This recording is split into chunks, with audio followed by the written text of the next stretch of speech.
Okay, we're live, but we got to let it breathe just for a moment while we bring on our awesome Facebook community here. Bear with us just one moment. I'm going to set my phone up so I got the game, see what's going on in the AFC Super Wild Card. All right, welcome in, everybody, to the Huddle Up podcast, presented, as always, by Mile High Huddle, powered by Overtime Media. I'm your host, Chad Jensen, and with me, as always, my partner in crime. You know him, you love him. He is Zack Kelberman. Zack, you were just talking about the rumors going around right before we went live. There's a little rumor going around that the combine, something about the combine being next, something about pro days. What have you heard?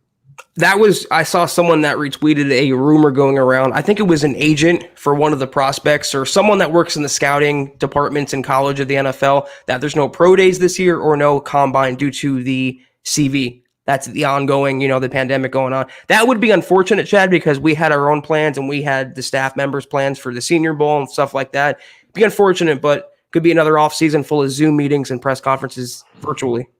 I'm just so sick of that. I'm so over this new normal. I mean, let's get back to real life. Let's get those vaccines out there and get people inoculated and safe and sound. But yeah, that would be a blow because we do have some plans. I don't want to spoil it quite yet what we have planned because there's, for all we know, everything's still on. But long story short, we had some big plans for the Senior Bowl. We had some big plans for the combine and the draft. So we'll see how that shakes out. But Zack, the big kind of bombshell today, if you will, that really the lead story on milehighhuddle.com all day long is that New England Patriots assistant personnel guy, Dave Ziegler, ended up saying thanks, but no thanks. He did I want to say, I can pull up the tweet from Kliss, but it was a 2.5+ hour interview on Saturday.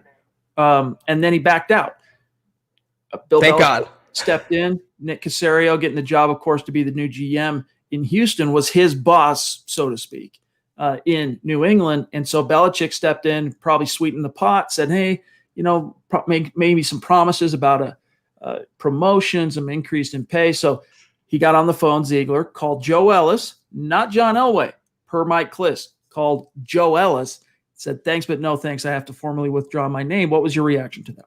Thank God. Thank you, Bill Belichick, for doing that. It saved the Broncos from going through what would have been a waste of time because Ziegler was the worst candidate, Chad, of the 5, and that's including Brian Stark, their own in-house candidate as well. I want no one that came from New England, considering the players they've signed in free agency, considering the players they drafted. Their roster, sans Tom Brady, Chad, is middle of the pack. It really is average. I don't like the job that Bill Belichick has done either, for that matter, as GM.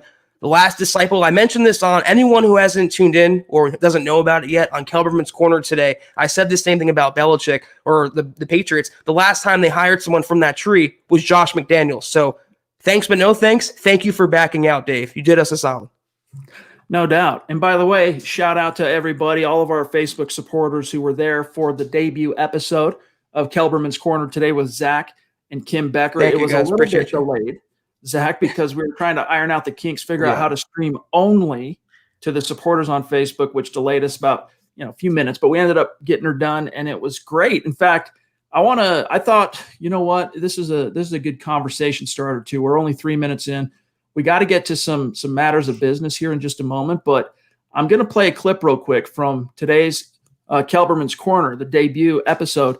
And this is a show that's going to be every single week on Sunday, noon Mountain Time with Zack, obviously, and Kim Becker. And the cliff notes is hot takes, right? You get Zack dropping some hot takes, but they're hot takes that hold water, and you have Kim hosting. So let me play this real quick. Hopefully this works out okay. Let me play a little clip real quick. It's only a few seconds. You talk about Champ Kelly, who is the presumed favorite right now. And I understand he has skin in the game. I understand he has great player interaction. I understand he worked for the Broncos in a previous capacity. You talk about young quarterbacks, though. This is the guy who's part of the contingent, Kim, who chose to pass on not only Patrick Mahomes, which is a fireable offense in itself, but also Deshaun Watson, all for Mitchell Trubisky, who they traded up a spot to draft at number 2 overall. And I'm not indemnifying Champ Kelly on that one move alone, but is this the guy, when you're trying to mold a young quarterback in Drew Lock, who showed a lot of progress in the second half of the season, especially in the finale, That was arguably his best game in a Broncos uniform. You want to bring in a guy who not only drafted Trubisky, but also advocated for the acquisition of Nick Foles.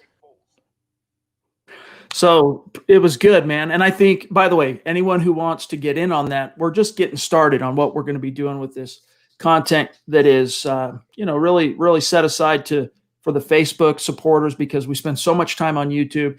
We're also going to start spending a lot more time on Facebook and cultivating new ways to create content there. Kelberman's Corner, we got a bunch of ideas and shows that are rolling out here in the next couple of weeks for our Facebook supporters. So even if you watch the show on YouTube or Periscope or Twitch, or you listen after the fact on Apple Podcasts or whatever, you're going to want to head on over to facebook.com/Mile High Huddle. Go to our Facebook page. You see the big blue button that says Become a Supporter. Click that. You're in like Flynn, and then you can watch. You can be there live for all the streams, or even if you can't make a live stream, you can access that at your convenience. But Zach, the notion that Champ Kelly should be painted with the same stripes as Ryan Pace or the GM in Chicago, who did make that fateful decision to take Mitch Trubisky instead of Deshaun Watson, instead of Patrick Mahomes, who were drafted later on in that class. There are some people that don't like that. They don't want to hear that, because I get it. We don't know exactly all the power plays and all the power decisions that were made. Which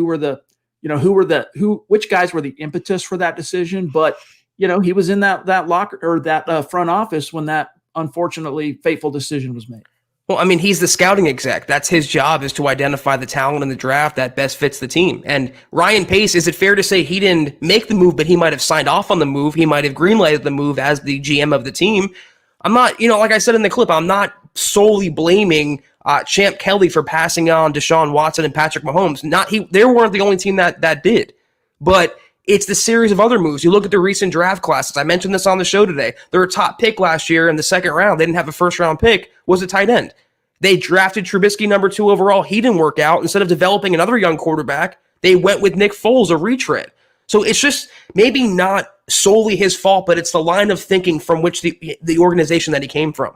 And I don't want that type of mindset in Dove Valley. I don't want someone that's going to be like Vance Joseph that takes his orders through Elway or through Joe Ellis and makes moves that appease maybe the personalities, but not necessarily the talent on the team. I want a guy who's has an eye for talent acquisition. And we saw that today.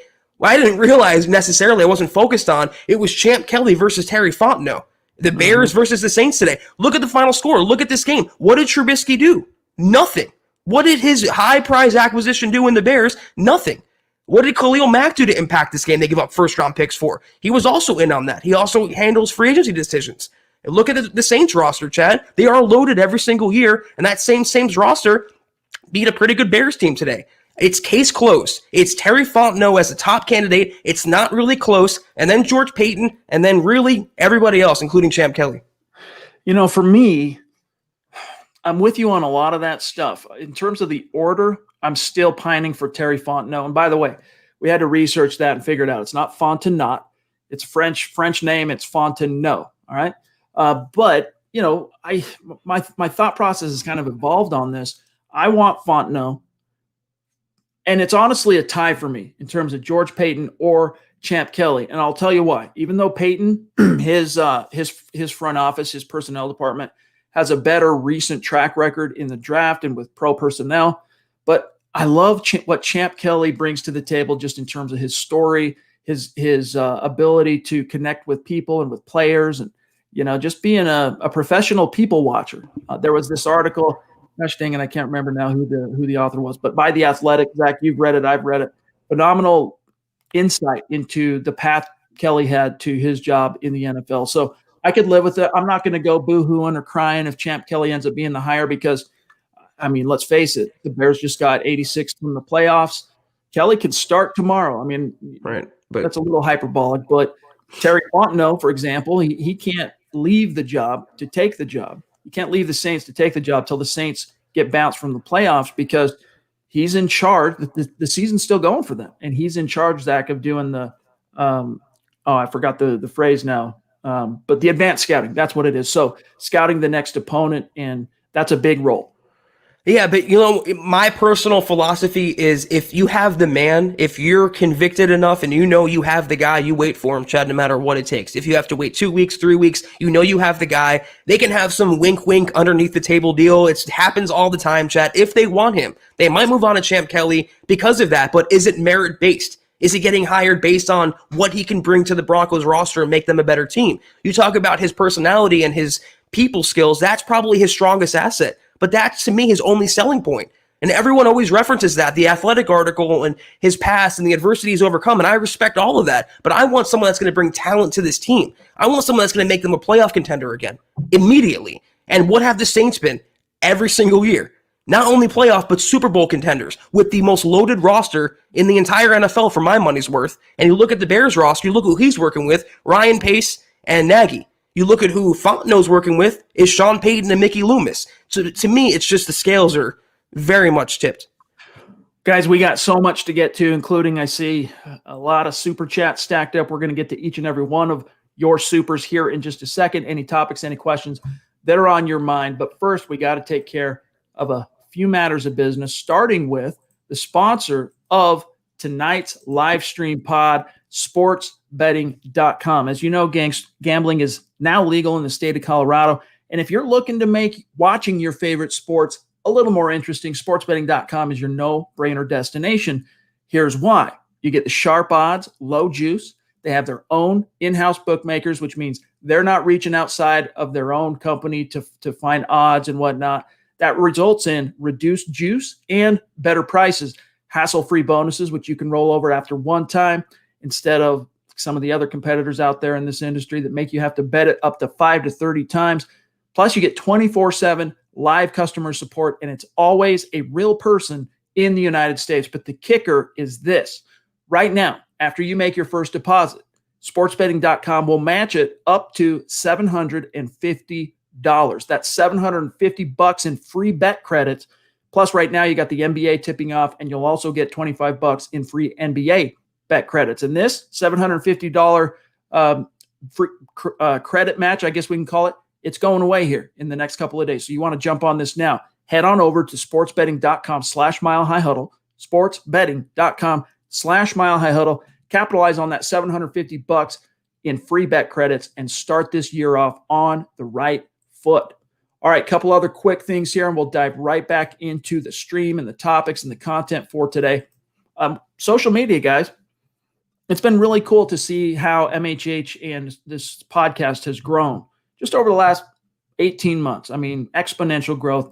We always want to make sure that our audience who's listening and watching knows how to connect with us on social media to keep the conversation going. First and foremost, on Twitter, follow the podcast account at HuddleUpPod and the main account at Mile High Huddle. If you have those two accounts followed, you're not going to miss anything as it relates podcast, programming, announcements, giveaways, things like that, or breaking Broncos news and analysis. My partner, Zack Kelberman, on Twitter at Kelberman NFL, myself at Chad and Jensen.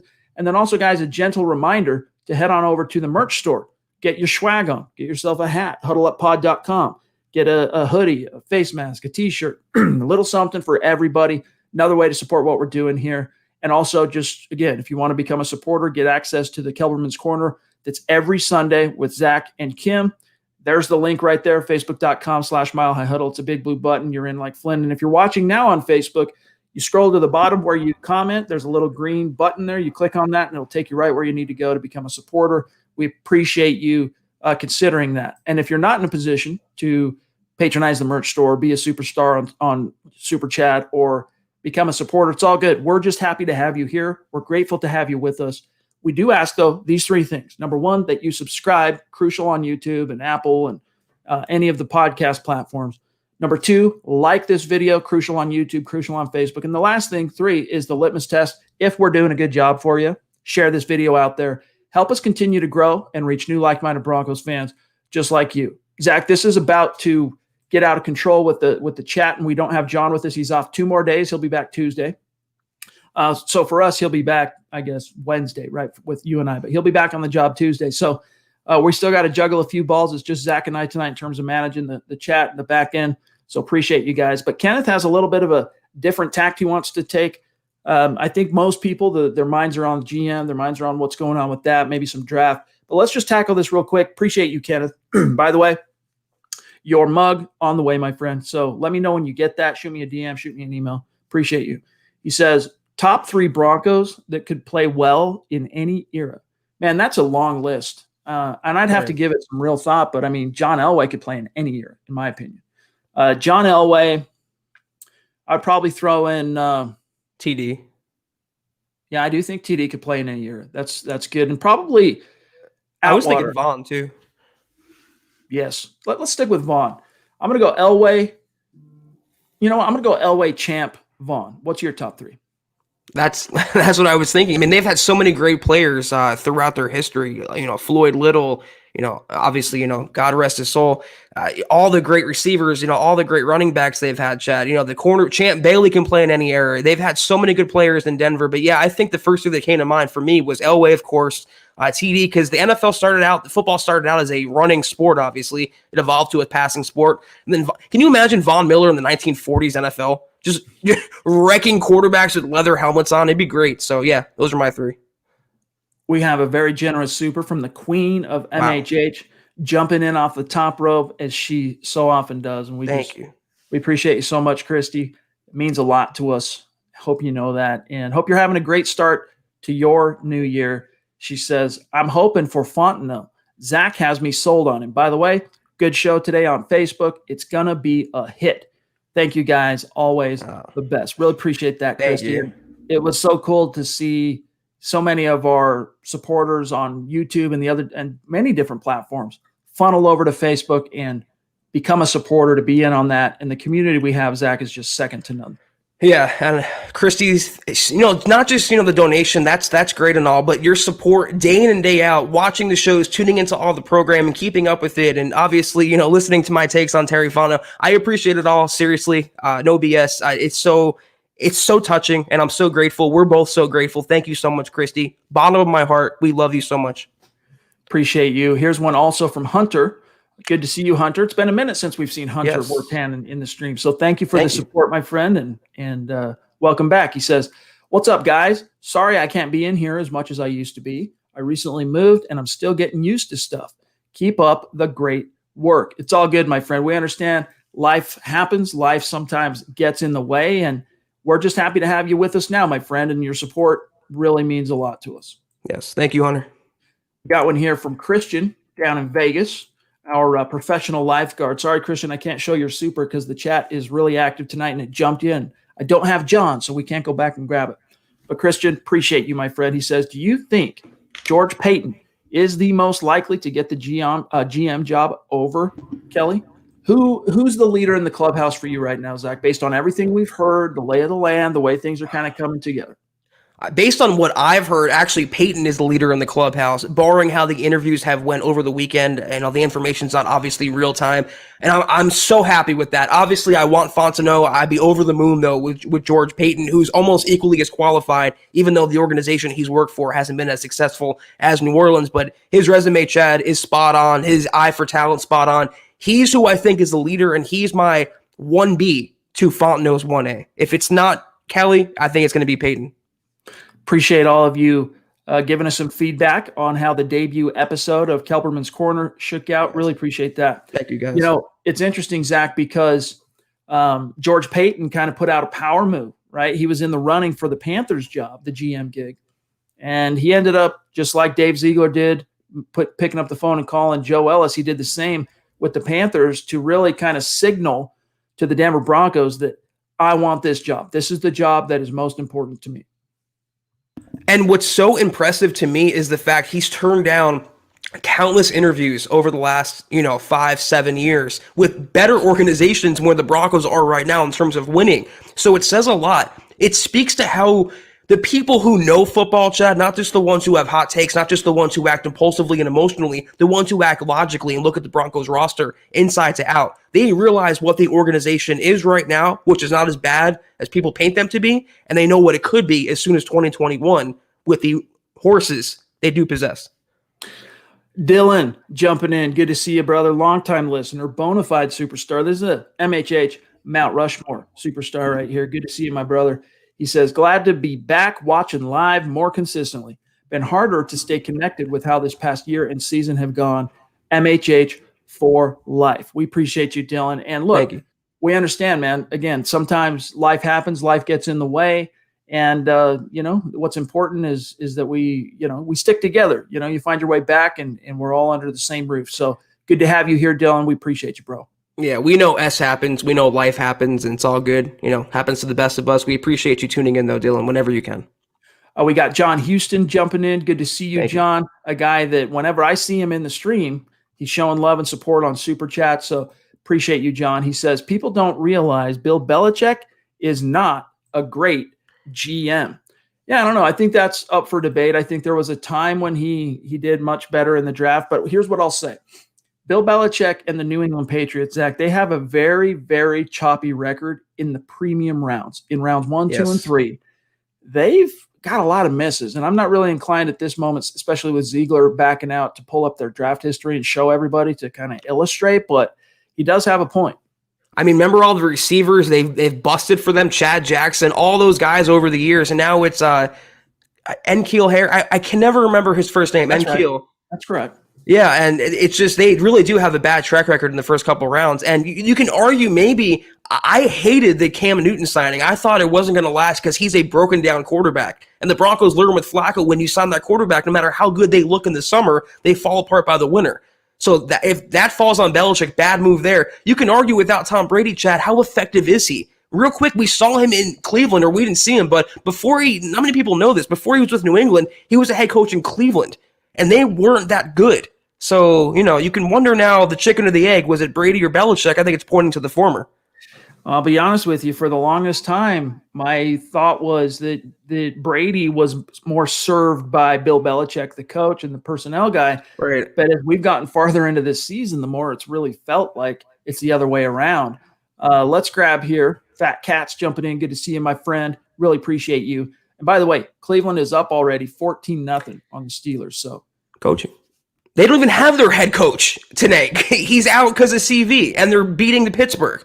It just goes to show you, no matter offseason reps or whatever, if you have the proper system in place, you can win no matter what. I'm happy for the Browns, though, Chad. Now it's 21. Wow. They just scored. Goodness gracious! Wow, all right, so good for them. Yeah, that's kind of the emotional teams I'm rooting for this year. I'm always gonna. When the Broncos are out, I'm always going to keep it AFC because I lived through the 13, 14-year string of dominance where the NFC the real championship game in the NFL was the NFC title game. Whoever won that game was going to win the league. And I lived through that, suffered through that. So even when the Broncos are bounced, I still root for AFC. And I'm going Browns or Bills at this stage. Same. Yeah. Bills, Colts gave them a run for their money. What a well-coached team the Colts are as well. But if the Bills play like that against the Chiefs, real quick, Chad, I know we're kind of really derailing this question right now. They play like that against the Chiefs are going to walk, handily through that game. Fat Cats, again, thanks, buddy. He says, best case scenario, the new GM comes in and sticks with Luck. Who's the best corner or inside linebacker that falls to 9 that we can grab and make part of the new Broncos? Great question. And by the way, your premise about Luck being the best option, right now I'm inclined to agree with you. As I've said, really, ever since the Broncos started 0-3, I've said, I think Drew needs one more year. That kind of shifted when John Elway, relinquished GM duties and fired himself to take an elevated role. I mean, look, when it's Belichick calling, when it's Ziegler calling Ellis, not John Elway, I think that kind of tells you, that kind of exposes what really happened there in terms of John Elway taking that position. But nevertheless, Zach, the top option in the draft when it comes to corner or inside linebacker, to me, the dream scenarios would be Micah Parsons, which I'm really doubtful he's going to be there at 9. Could be. What's the kid's name? I'm having a brain fart, dude. The corner. Farley. Thank you. That would be the dream, but how likely is that to happen? We'll see. But it could either be Farley or it could be Patrick Surtain Jr. We'll see, as we inch a little closer to the draft. Or it could be Zavin Collins, who's a real dark horse, if not Parsons at 9, for an inside linebacker with a little more pass rushing prowess. Collins could be the answer there as well. They can move down a few spots. We really can't answer this question, though, without knowing who the new GM is going to be and kind of look at their draft history to formulate our best guesstimate. Next up here, we have Boise Man. Good to see you, my friend. He says, NFL finds a way to navigate the pandemic and play the season, but can't figure out how to do the combine in a bubble. Yeah, it's interesting because I think in a worst case kind of contingency, Zach, you would think that maybe schools ultimately opt not to hold pro days that are open to scouting departments across the fruited plain and media, but they still hold a pro day in which they somehow, put a little money into making sure it's all captured well on video that they can submit to all 32 teams. And with regard to the combine, there's still a way to do that, even though it would hurt guys like you and I. Yeah. You can still hold the combine, make sure that players, they have a couple of week process or whatever to go through all the checks to make sure that they aren't carrying the bug. And then it's only TV. Maybe it's only TV that's there, because anyone that's ever covered the combine, when you get there, you think, I think a lot of fans just assume that you're chilling in Lucas Oil Stadium. That's not how it shakes out. That's only for TV and NFL personnel. What you're actually doing, if you're covering the combine, is right across the street. It's a convention center. Center, and that's where everything happens. All the interviews, all the podiums, all the weightlifting, all the meetings that they have individually with players. It all happens over there. So maybe that side of things, Zach, gets 86th, and you just keep it focused on what happens on at Lucas Oil Stadium on the field. But I think where there's a will, there's a way. His point is very valid. The NFL found a way to do it. It can be done. And it's unfortunate because we were talking about where everything's located, the stadium and the convention center. It's in downtown Indianapolis, and I'm not seeing that flashy off the bat, but Chad, it's actually a really nice downtown district, a lot to do there. And selfishly, I liked going. I mean, I would love to go back. I really love covering the combine. I love the experience, and I'd want it to be the real deal. I'm still holding out hope, though. It was just a rumor. Nothing has been set in stone yet. I think how the Senior Bowl is going to go later this month could dictate how the combine's going to go and how pro days are going to go. If it's virtual, it's virtual, but I would like the sense of normalcy to maintain this offseason. Jay Anderson brings up a fair point that I think we should discuss rationally here, and that is, how do you know Champ Kelly did not like Patrick Mahomes or Deshaun Watson better? He did not have the final say, though, which is true. He didn't have the ultimate power to make that decision, and that's a fair point. I guess what it comes down to is it's similar to, it's like a GM, all right? John Elway, let's just use John Elway as an example. You can criticize him for his failures in the draft, but at the same time, you have to compliment him for his successes, right? Especially turning the ship around those final three, 18, 19, 20, those final three draft classes that he handpicked. Anyone that was with Elway during that down period, or even these last 3 years, even though it was a good draft, the product on the field didn't shake out. The Matt Russells of the world, the Brian Starks, etc., they get painted with the same brush of whatever that GM did, because ultimately the GM, everyone's probably a little bit different in terms of just how hands-on they are in the scouting process, but they take their cues ultimately from the personnel guys and the scouts that they surround them with. And so even though it's true, Jay, that we can't ascertain or know for sure exactly where Champ Kelly stood on that quarterback issue in 2017, the fact remains that part of the reputation that Pace and the Bears have for that, it does kind of rub off on him. I mean, you mentioned the influence, and why else are they hired? Why else are they there in the building, if not for their scouting? And again, this is going to become a pure black and white issue, and I don't mean, race. I mean, people see it one way or the other. I even preface it by saying some of it's on Ryan Pace, too. He had a hand in not taking Deshaun Watson, not taking Patrick Mahomes, but Champ Kelly was part of that contingent who had the decision-making power to influence that. And it wasn't just they passed on Watson, Chad. They didn't pay him one interview. They didn't give him one phone call. They weren't interested at all. They honed in on Trubisky among those prospects and then drafted up to get him. And I'll say this, okay, throw out the Deshaun Watson argument. Give me a selling point on Champ Kelly besides his personality, besides his people skills. What's the selling point? I can give you some on Fontenot. I can give you some on George Payton. Sell me on Champ Kelly. For what it's worth, the Big Ben is melting down. Like, they just took the ball away. The Browns did. He shot too. They're in the red zone, and they're either going to be 24-0 or 28-0 here in the short term. Boise Man jumping in again. Thank you, my friend. And some congratulations in order for him. He says, also, just had our third baby last night. Healthy little girl named Peyton. Wife wouldn't go for Peyton, number 18. You know what's funny about the way you spelled Peyton, all right? That's a name we considered for our daughter back in the day. And this was long before, not long, a couple years before Peyton Manning ever became a Bronco, because my daughter was born in 2010.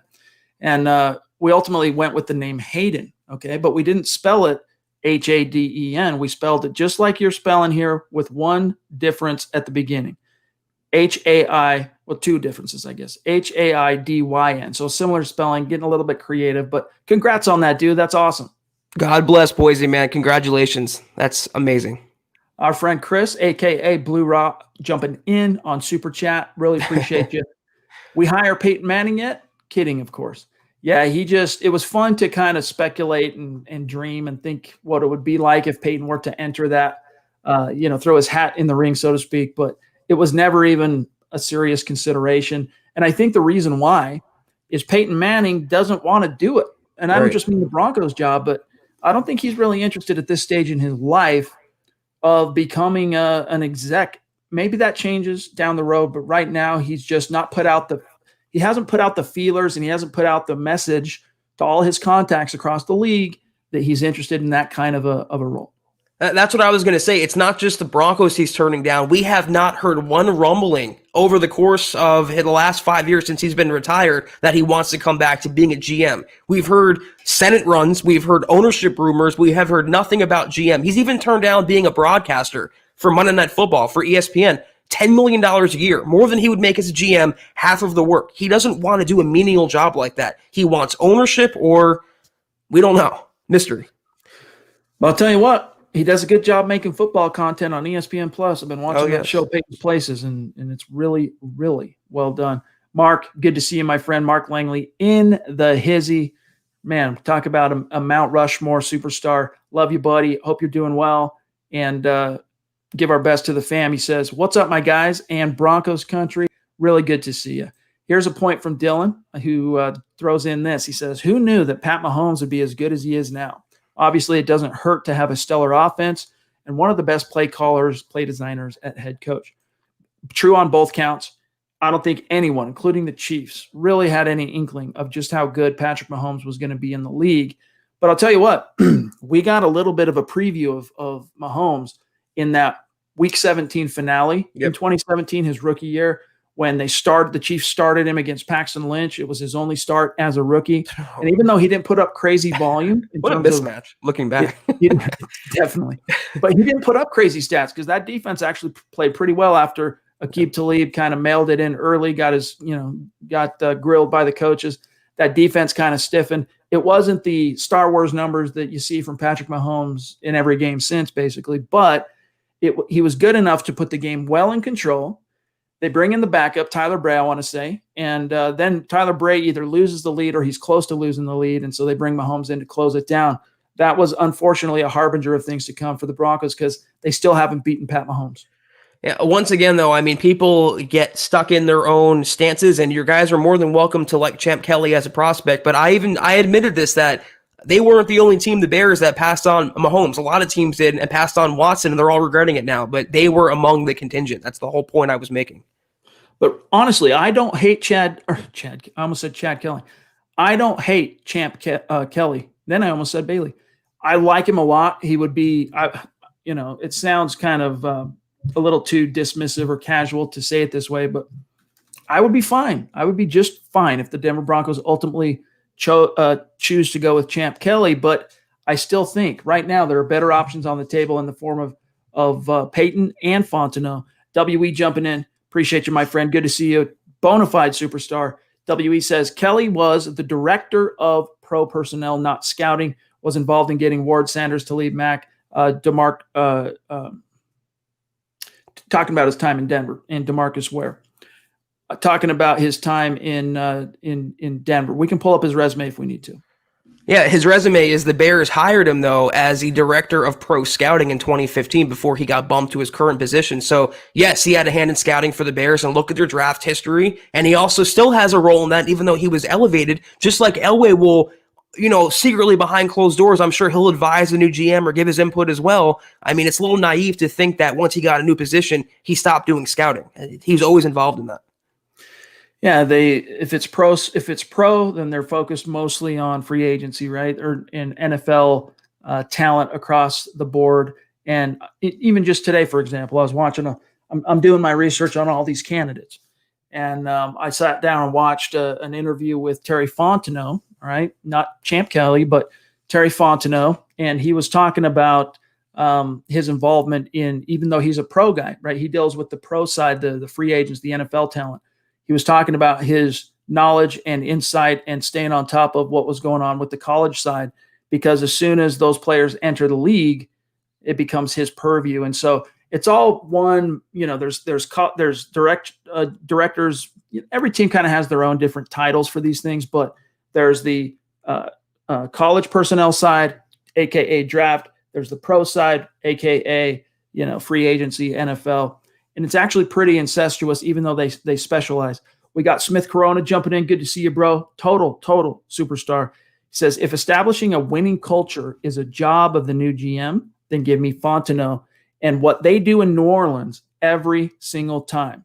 He's our favorite. But Zach, I hate to break anyone's heart here. Unfortunately, he is a front runner for the job in Atlanta. Yeah. He's one of 2 or 3 finalists for the job, according to Adam Schefter.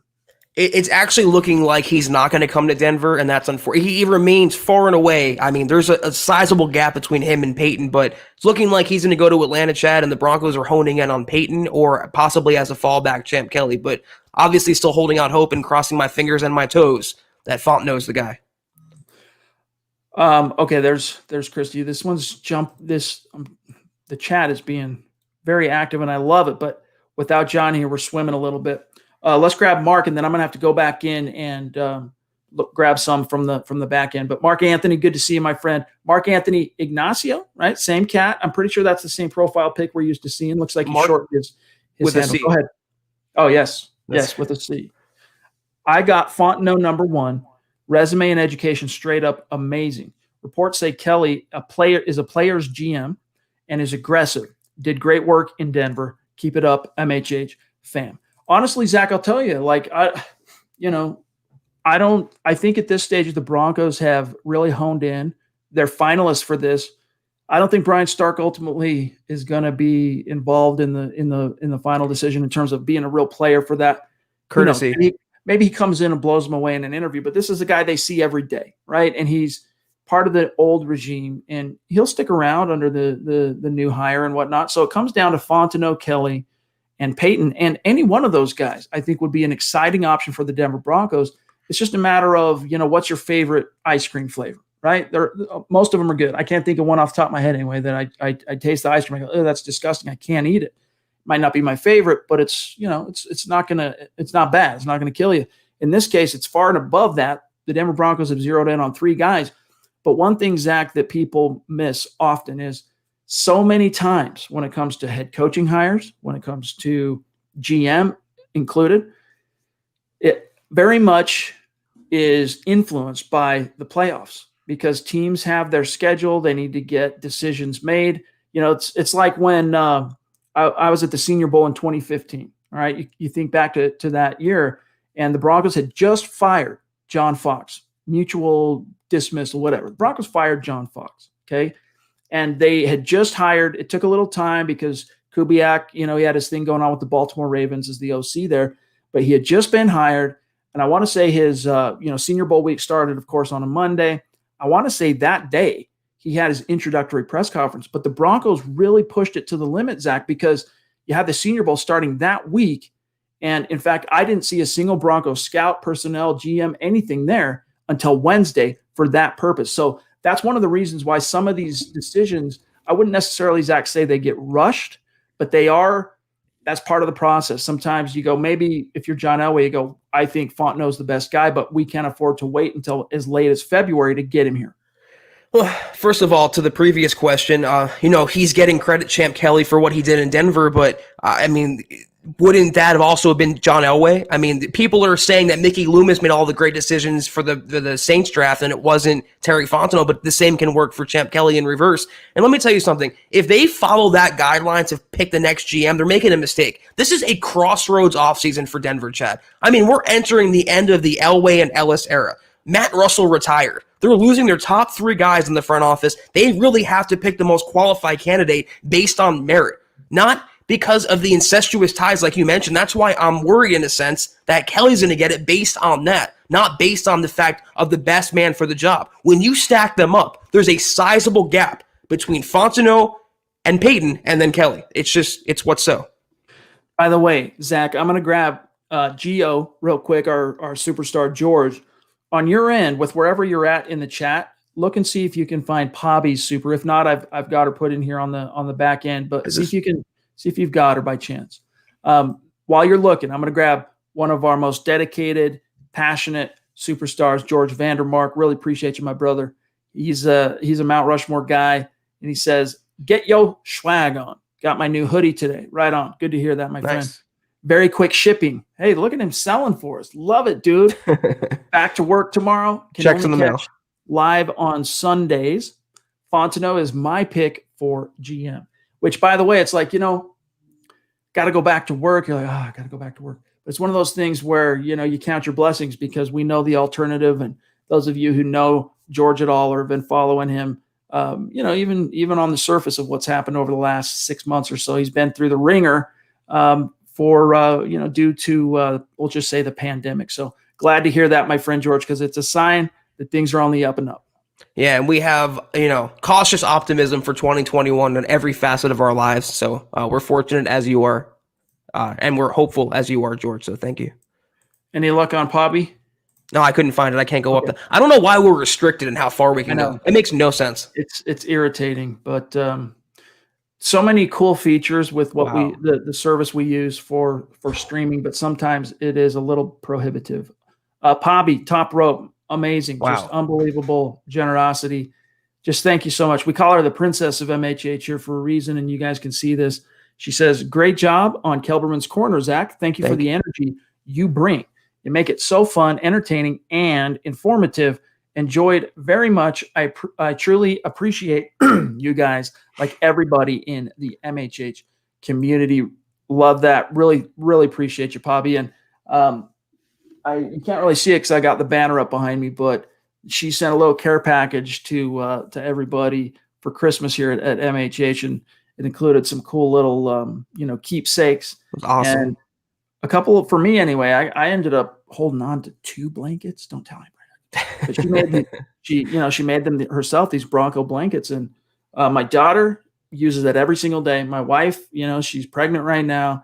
She's constantly cold, right? And I guess it's winter in the Rockies, so that makes sense. But also because she's pregnant, she's constantly cold. She just walks around all day in that what you made, Bobby, and sent to us. So it's getting utilized here at Clan Jensen, and we appreciate it. Yeah, it's actually on my bed right now too. I have the blanket. It's amazing. It's so. I don't know. I was so touched by it, Bobby. It's the generosity and the thought and the effort and the intention you put into that. I want to try to get it displayed behind me. I can configure the banner on the shelf, but I actually have some of the other things you sent as well. And you are so supportive and so amazing. We definitely thank you. It was great seeing you in the chat for the Kelberman's Corner, and listen to her, guys. It's a fun segment. We're going to bring it every week. We're only getting better. This was just the start, so a lot more fun to come. And a lot more shows and different content. So yes. 2021, we are really exploring I shouldn't say exploring. We're going to pedal to the metal, basically, how we approach our video and podcast content. Because, we were made eligible at some point in early 2020 to have also a membership on YouTube, which we have not chosen to do quite yet. Right now, we're focusing that on Facebook, but we have so much cool content coming down the pike this year for YouTube, for Facebook, of course, everything we're doing at milehighhuddle.com. And guys, we're just so stoked to have you with us. Muhammad, MHH Male Model. I can't show his picture because the chat, you guys know the story here, but love you, buddy. He says, hello, superstars, and hello to you. Also, he was in the yes. He's a superstar who went over to Facebook to become a supporter. So shout out to you, Muhammad, for being there for Kelberman's Corner debut. And thank you. You kind of tagged the subtitle to the segment, which is #Dragon. So thank you, Mohammed. We appreciate you. That's right. Moreno Silva, a name, Zach, we don't recognize on Super Chat. From Brazil. Wow. Welcome. Very cool. This is another example of how Broncos country is not a geographic location. It is a state of being, baby. That's so right.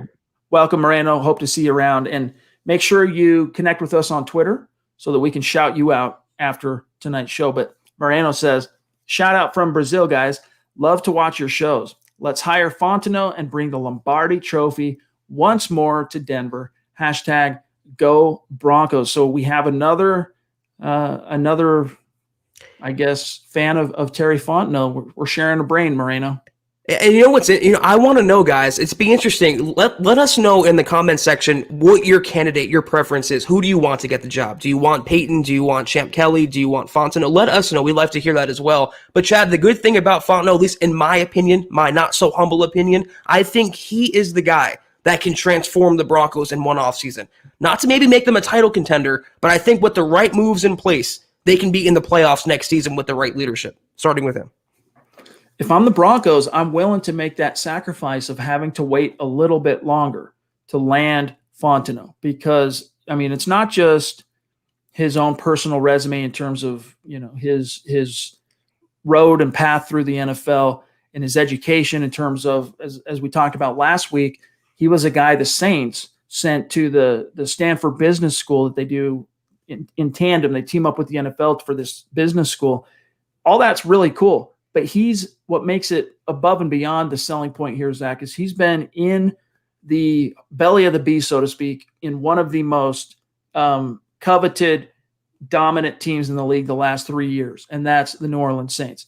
Yes, you are, but you get a lot of benefit from having a future Hall of Fame quarterback under center in Drew Brees, and that carries a lot of water for you as an organization, but look at that roster. As I was watching the game today, Saints-Bears, I want to say it was Tony Romo doing the color commentary who said something to the effect of the Saints have the deepest roster in the NFL.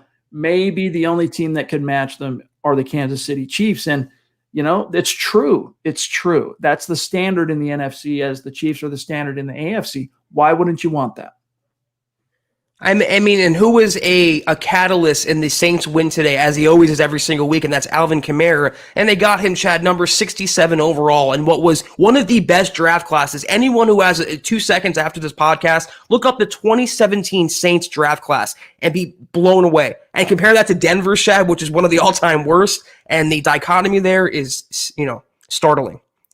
Grab this from Mohammed, who jumped back in there. Now we can actually see his profile pic, and you can all see now why we call him the MHH male model, rocking the trucker hat and the hoodie like a boss. He says, everyone, do yourself a favor, go become an MHH Facebook supporter. Zach Kelberman's corner of the show is really good. Come on, go to Facebook now, become a member. I promise you won't regret it. #Dragon. Love it, dude. Love it. Thank you, Mohammed. Thank you, Mo. Albert, one of our supporters on Facebook, also jumps over in super chats too. Just an absolute stud. Says, at least Garrett Bolles. This is something you and I have not addressed yet on camera, on mic. At least Garrett Bolles got selected for the All-Pro. So it was All-Pro selection, second team. Instead of course, he was snubbed for the Pro Bowl, but at least he got second team All-Pro, some recognition. And so, word came down. What was it, Friday or Saturday? I want to say it was Friday. Garrett Bolles was named second team All-Pro at left tackle. Only Green Bay's David Bakhtiari received more votes from the AP for the All-Pro. So similar to Justin Simmons last year, you don't see it too often, but it happens. Snubbed for the Pro Bowl, but gets the AP second team All-Pro. So I was just really stoked. That was the perfect way to, really the perfect way to punctuate or recognize the season Bolles had was that raise he got, right? The extension, but just so cool to see him get that recognition.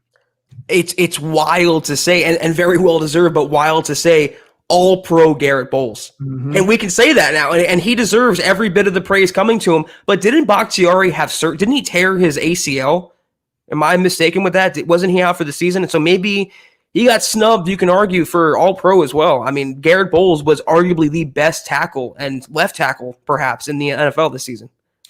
Let me see here. I know he was Yeah, they're saying in the comments, I believe he had ACL surgery. Yeah. So either way, I mean, I was hoping that maybe Bryce Callahan would get a flyer as an All-Pro because he had that kind of a season. But he would have, yeah, if he stayed healthy. Yeah, exactly. You got to stay on the field. Kenneth, good to see you again, my friend. Thank you. Chad and Zach, what do you think of Fant and Pitts? Sounds like a buddy cop show. It does. Well, Noah Fant, or we talk obviously and Pitts. The tight end. Oh, yeah. From Florida. The John Mackey Award winner, of course. Yeah. I am my vision on football during the football season was 100% narrow on covering your Denver Broncos and the NFL at large. I'm only now just getting to watching some of these prospects, but he's a really good player. I mean, he's a stud. Could he become the next Fant or a player like Fant? I think he's got that in him. But Fant is a guy that, man, he was so underutilized this year in terms of just scratching the surface on what he could be. Had a very productive, very, very productive second year. But imagine what he could have done in a system in which his offensive coordinator focused on him, featured him, prioritized him a little bit more. And he just had more stable quarterback play. It's going to be fun to see because I think even though I was tapping Fant to be the guy to have that Cortland Sutton-esque quantum leap in year 2, I think that quantum leap is going to come in year 3 for Noah Fant, and it's going to be something to behold. Right there with you. I think he will be a Pro Bowler next year, and he has, perennial All-Pro, if not, Pro Bowl, if not All-Pro upside. And Kenneth, if you're asking about the Broncos drafting Pitts, I mean, that'd be great. I mean, it'd be great in Madden, but they have a first-round tight end. They have Alberto, who's like a lesser version of Pitts. I mean, he can be that Hernandez to the Gronkowski. They're set there. They have Fumagalli, who played well. They can bring him back if they want. They're set at tight end. Great dream scenario. Not going to happen in reality. I was just about, and thank you for the super, Kenneth. Love you, buddy. I was just about to click on Zachary and the stream. Oh, I still got him. Awesome. Good to see you, my friend. Another one of our Mount Rushmore superstars. He's there right now. You can see him in his YouTube profile pic, rocking the very MHH State of Being t-shirt that he designed himself that sold very well on huddleuppod.com in 2020. Great job on that, my friend. We appreciate everything you do for this community and your support. He says, I wish Oliver Luck would have thrown a chance in the hat, then make Andrew Luck as the QB coach. Shula first 1A, Shermer 1B OC. Yeah, I know we got a question about Oliver Luck. Yeah, I was thinking of that guy on Thursday. So maybe it was Zachary, but I don't remember who floated that idea last week. I don't think it was. But yeah, Oliver Luck, not in the cards. Yeah, neither is Andrew Luck. But you know what, Chad? What the Broncos should do is, move on from maybe Mike Shula as the quarterback's coach and bring back Rich Scangarello, who's not coming back to Philadelphia. They let him go after 1 year. Him as the quarterback's coach with Drew Lock, I think, is a match made in heaven. So not going to happen either, but fun to talk about. All right, we got Mike Evans. So many of our great superstars. In fact, we were just talking about this right before we went live. Sorry, I got to derail the content just for a second here because Mike inspires this in me. But Zach and I were, we update the ticker you see below. We update those names after each and every week on the podcast. And we're just marveling at the number of people who have been with us for a long time, combined with those who are newcomers and getting more active with the show and more active on Super Chat and just pinching ourselves at how lucky we are. And Mike Evans is one of those guys that just makes us realize how fortunate we are to have the community that we do and the platform and the reach that we do. Love you, Mike. In fact, we should get you on the show. We should get you on the show this week, maybe. I don't know what you got going on Wednesday or maybe even Thursday, but holler at us and let us know what your schedule is looking like. But he says, what are the top 3 things we must do in the offseason to move from last to first in the division? Man, that is a macro question right there. I love it. And again, I want to say that Mike and Ron Dubbs, their questions always cut right to the core, always good, make you think. Great conversation starters. So top 3 things the Broncos have to do in the offseason to move on or move from last to first. First and foremost, I think you gotta land and the right GM. You gotta make the right hire, because if you make the right hire, sorry to use an old Ronald Reagan catchphrase here, but it trickles down to everything, right? It's a trickle down football economics. Let's call it that. However, how the GM goes, so does the team. So make sure you get the right hire. And even though I'd be happy with any of the 3 final candidates in the last stretch here, I just hope they make the right decision. But in terms of personnel decisions and all that, for me, it comes down to, I think you got to resist the temptation to move on from Drew and finish what you started there. Give him one last year as the quarterback, because you could really reap the rewards. It could really pay dividends instead of starting over. Now, I might have a different opinion on that, Zach, if the Broncos were sitting here with a top 5 pick, or even a top 3 pick. I might have a different opinion on that. But sitting there at 9, the odds of them landing, to me, the only guys I would really think twice about replacing Drew Lock with out of this draft day 1 would be obviously Lawrence, but let's just remove him from the equation because he ain't going to be there. I'm not really high on Justin Fields. Star player, really impressive. I'm not a fan of Ohio State quarterbacks, and we get some flack for that, Zach, because it's not fair per se to paint a guy like Justin Fields with the same brush that you would paint some of the busted Ohio State guys like Dwayne Haskins. But Google it, gang. There is not one successful quarterback in the league that's come from Ohio State. That frightens me. So for me, it's putting Lawrence aside. It's Zach Wilson, really. Zach Wilson and Trey Lance has some juice, but maybe he's a guy I would consider if you wanted to move back a little bit at pick 9. That would be a little too rich for me. So stay with Drew, re-sign Justin Simmons. Actually, re-sign Justin Simmons and get the best cornerback you possibly can in the first round. Yeah, I mean, definitely. I was going to say I'm agreeing. I'm obviously in agreement with you about Locke, but I was going to say rally around the quarterback, no matter who that may be. And if Fontenot, let's say, comes in, or Champ Kelly comes in, and he has autonomy, like Elway's saying he does, and he has final say, if he thinks there's a better quarterback out there, whether it be a trade or a free agent or a draft pick, then rally around that guy. Also, figure out Von Miller. That is your franchise cornerstone, a future Hall of Famer. You bring him back, you getting rid of him, or you asking him for a pay reduction. You got to get that settled. He's an integral part of the defense. You nailed it with, I would say also, just to differ from your answer, to cut the dead weight. And not only on the roster, Boye, you can talk about Jarrell Casey, but also the coaching staff. Might not happen, but I'm still firing Tom McMahon. There are better special teams coordinators out there, and he, to me, is part of the dead weight. You have to make the entire team better, from the coaching staff to the personnel, and hold people accountable for how bad last year was. That's why I want a guy who has no Broncos ties and no inclination to side with Elway's mindset. Appreciate that question, Mike. Jay Walsh wants to know, when is the mock draft episode 1? So what we've done traditionally is we hold right before the draft, we hold the big roundtable mock draft. And you guys, I think last year was the first year, Zach, we did it as a live show. Every time before that, we had done it as a pre-recorded episode. And so that won't change. We're going to do that, in the week leading up to the actual draft. But we are going to prioritize and make draft coverage much more of our focus on the pods and the video side in 2021. And that starts with on January 22nd, all right, which is, the Friday before the Senior Bowl week. We're going to hold our 2021 NFL draft primer. We're going to have all the draft guys on the show. Zach and I will kind of be, the host to keep things rolling, and it's going to be really fun. And the whole point of that is to basically kind of put the community and the audience through a kind of orientation, because, maybe on Tuesdays you listen to Nick and Carl, or on Fridays, Eric and Lance, or Luke and Nick on Saturdays, and you hear them throw out some names here and there, and, you hear them, it's hard to latch on. And if you're not a big college football viewer during the season, it's hard to really know who some of these names are. Most fans, I would say, the majority, Zach,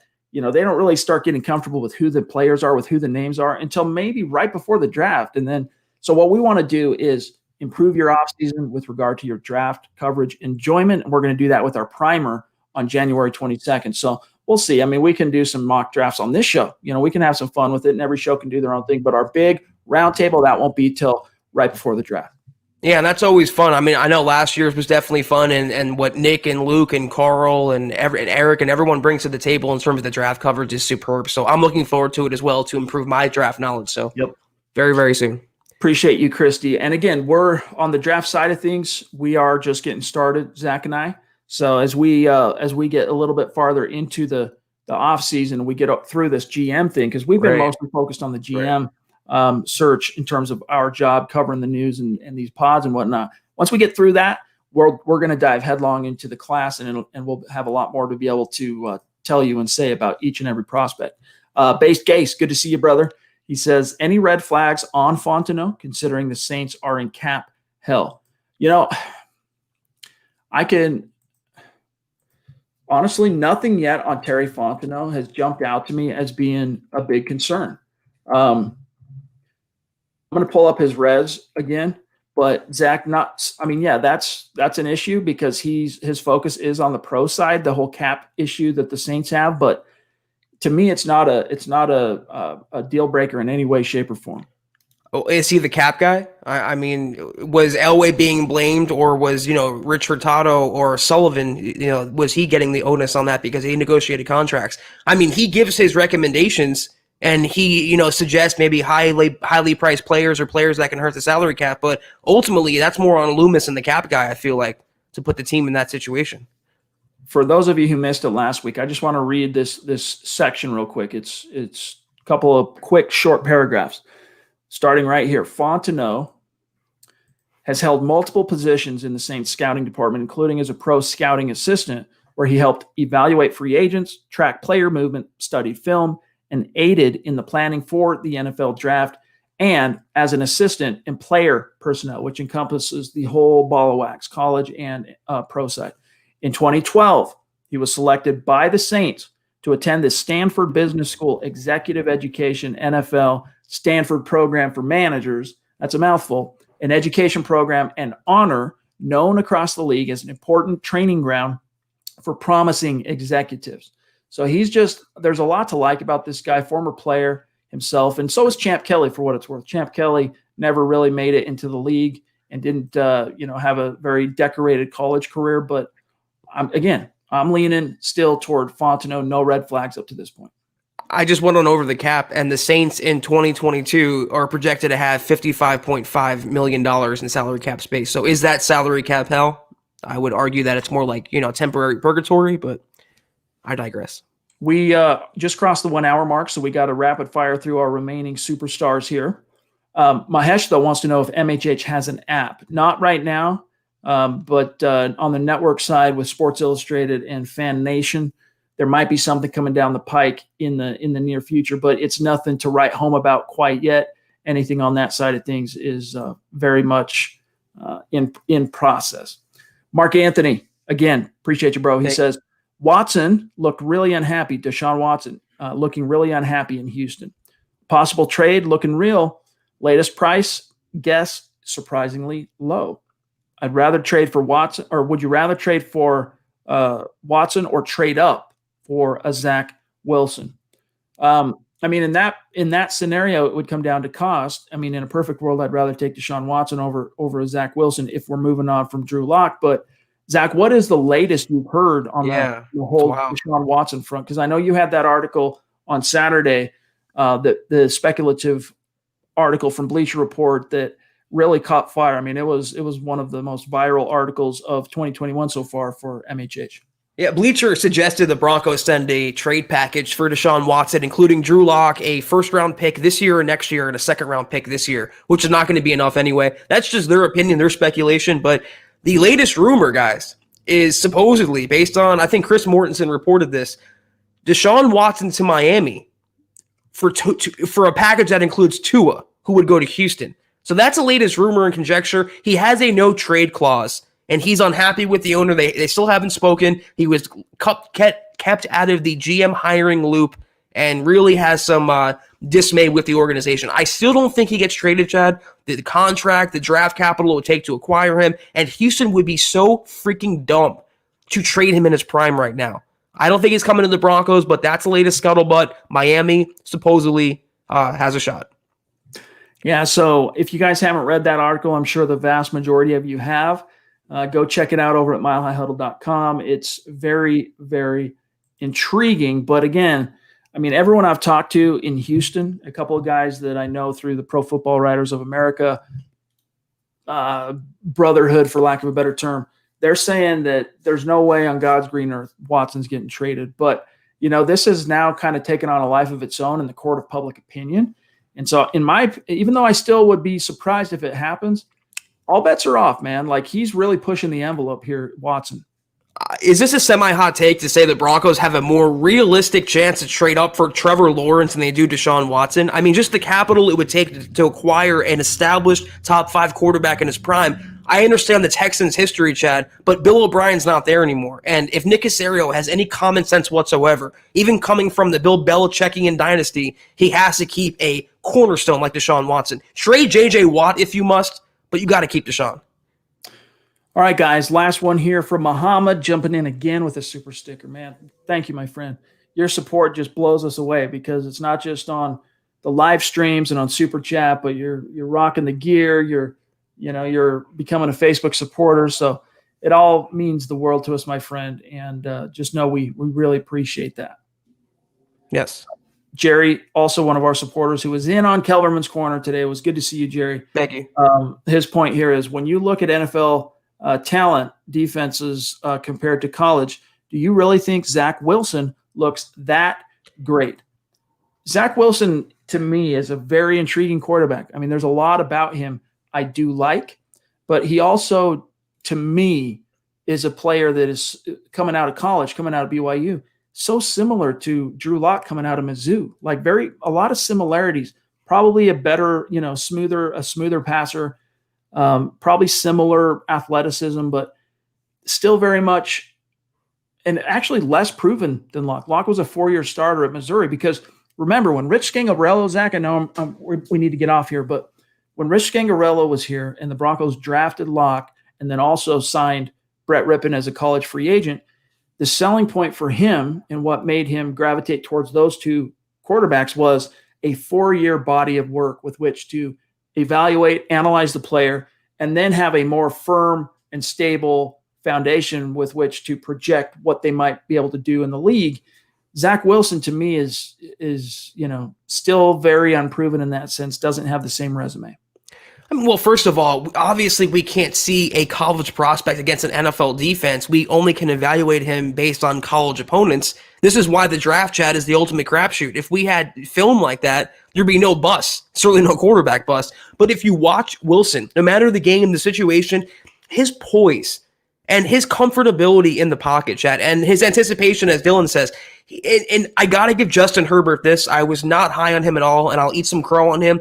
If you watch him, he didn't look like a rookie this year. He is so comfortable leading the huddle, behind the pocket, operating within the pocket. And Zach Wilson, as a runner, as a passer, he really is, I think, the total package. And for my money, it might be another hot take, he's not that far from Trevor Lawrence as the quarterback 2 in this draft class.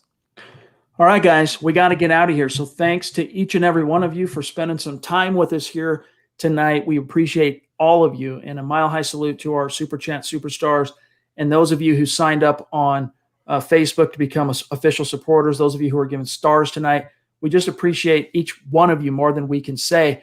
And it's one more time, before we do get on out of here, you want to head over to Mile High Huddle's Facebook page. It's right there is the link, but everyone has Facebook for the most part on their phones. So just open up Facebook, search Mile High Huddle. You'll see our page, and I'm sure the vast majority of you are already following the page or liking the page. But if you want to take the additional step to become a supporter here, you'll be in like Flynn on episode 2 of Kelberman's Corner next Sunday at noon with Kim Becker. And again, it's a little bit different flavor. I shouldn't say a little bit. It's a lot different flavor than what we do on these live streams. They're more long form, open issue, taking questions the whole time. Basically, it's a little bit different. And our catchphrase we landed on that really seemed to make the most sense was hot takes that hold water. So that's how you get in on that. And again, it all, it supports what we're doing here and allows us to, have the means to focus more and more of our time and energy into content specifically for you as our supporters. So check that out. And I got to agree with everybody, Zach. Great job today. And, thank you, sir. We weren't sure what to expect because, Kim is great. Zach is great, but never really spent much time on camera, on mic together like this. So when it comes to chemistry and flow, you never know how things are going to turn out. And I thought you guys both hit it out of the park. I appreciate it. And, like you said, Chad, like we said on the show itself, we have so many more ideas coming. This was the pilot. And for anyone who watches, programs or shows, the pilot is traditionally the worst episode of every show. So I thought it was a good episode, but that was the worst that we're going to crank out. It's only going to get better. We're going to make it more streamlined. We'll get a certain time down. We apologize for the difficulties, Chad, but I'm looking forward to connecting and giving back to you guys who've given back to us for so many years now and so many weeks now. We appreciate you, and this is just the start. Like you said earlier, we are just scratching the surface. And by the way, the technical difficulties side that delayed us, that was my fault. That wasn't on Zach and Kim. So anyway, appreciate each and every one of you. Also, make sure you follow the main account on Twitter at HuddleUpPod and at Mile High Huddle, those two accounts. My partner, Zack Kelberman, at Kelberman NFL, at Chad and Jensen. If you're one of our newer Super Chat superstars, maybe you just debuted today, reach out, connect with us. We will follow back.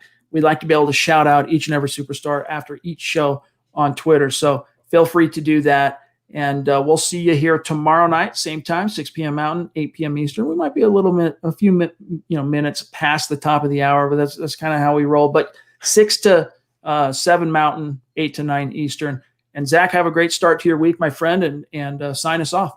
I'm going to just say this was the first Sunday without Broncos football, and God, I miss those stupid idiots. Don't you, Chad? I mean, win or lose, no matter how frustrating they can be, it's just not the same without Broncos football, but a lot to dive into. We'll be back tomorrow night. We'll maybe have some more news on the GM front. We're getting close to hiring, guys. I believe Ziegler pulling out was an indication the Broncos have their guy.